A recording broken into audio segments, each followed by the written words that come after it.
Hey, welcome to BCB Live.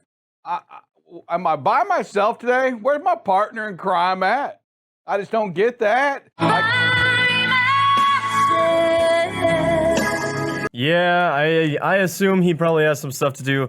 I'm a little skeptical, okay? I was thinking about this as I came in this morning. So he's got the wedding, and I'm helping out my cousin who's getting married in a couple months, right? And granted, he's not my daughter, so I don't have to do as much as Drive Safe Dave has to do. But I feel like a few days before the wedding, right? What could you be doing at 6:30 in the morning to come and not do the show? I promise you that she's not going to be up at 6:30. Is over in Afghan, right? Man, alive, is there bad stuff going on there? Over 100 people killed yesterday, including 13 Americans. 13 Americans killed yesterday. Over 90 Afghans killed yesterday at the airport, in which they had a suicide bomber go in there and then had folks going in there opening fire.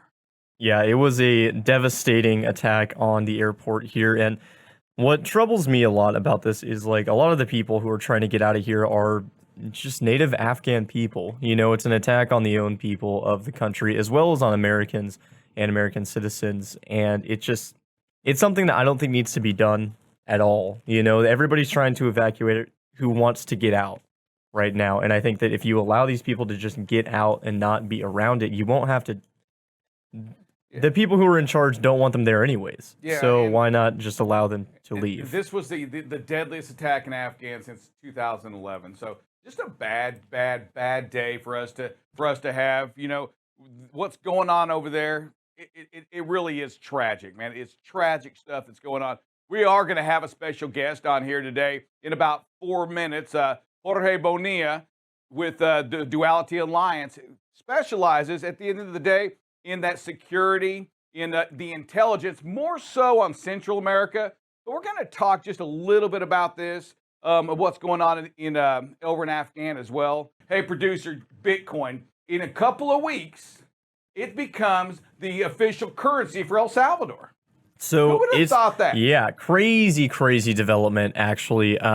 So I believe they're actually the first country in the entire world, if my research serves me correct here, that's allowing Bitcoin to be taken in as an official currency in the country. I mean, we have other countries using cryptocurrency. I believe China put their own already established currency onto like a phone app, and it's just available everywhere.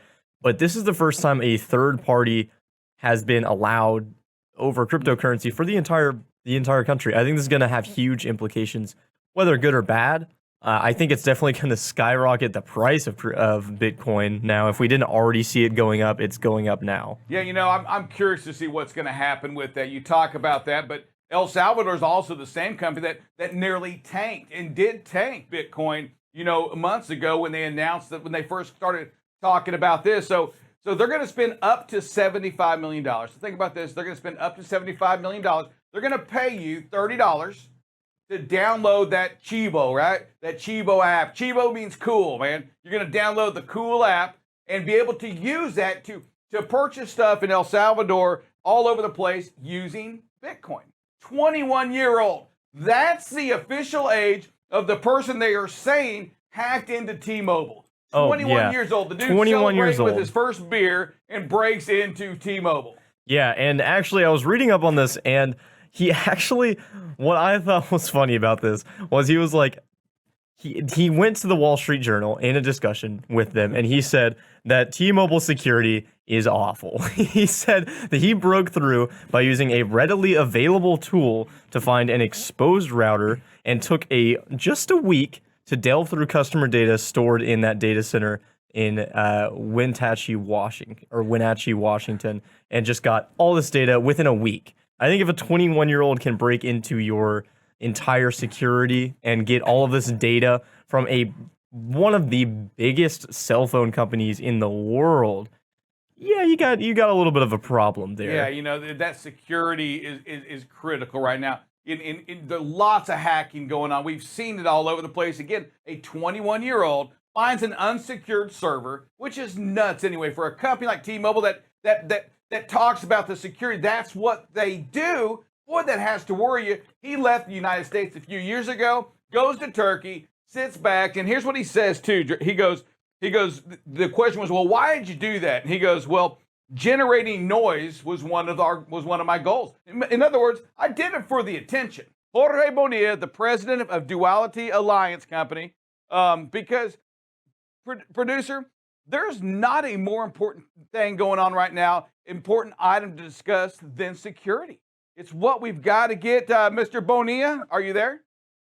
Hey, good morning, Rick. How are you? Doing well, sir. How are you doing today?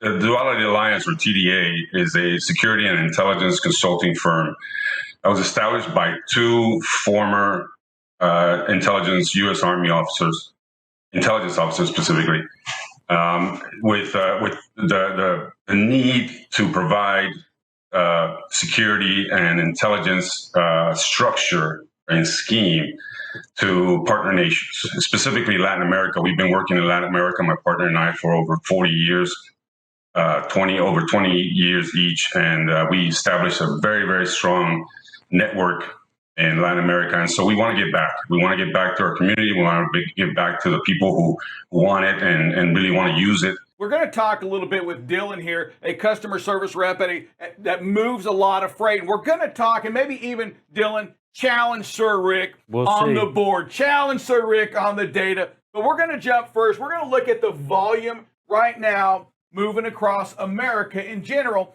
And we see it right here, Dylan, at 16,064. Are you seeing a lot of freight today? Yes, sir, and that's something I can't challenge you on. I agree with you on that. Tons of freight, plenty of opportunities from all over. We just are looking for freight that's going to work for us. Again, they are expecting it to strengthen right before it hits the shore. Right about here, they're expecting it to kind of be right on that border of 110 to 115 miles per hour winds, which will be Category 3.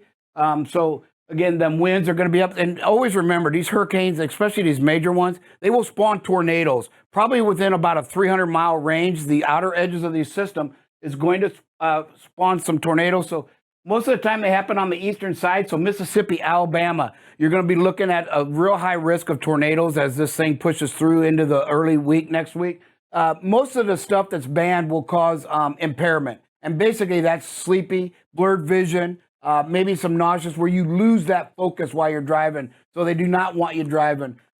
It's pretty safe for any of you out there that want to know. If it ends in ONE, you probably can't take it and drive a commercial motor vehicle. It's just hydrocodone, right? Yeah. You get them ONEs in there. Them are the ones I always say, okay, there's probably an 80% chance that you can't take it and drive. But there's websites out there that you can look into. Your company probably has them that will tell whether it's on the DOT checklist for on the randoms.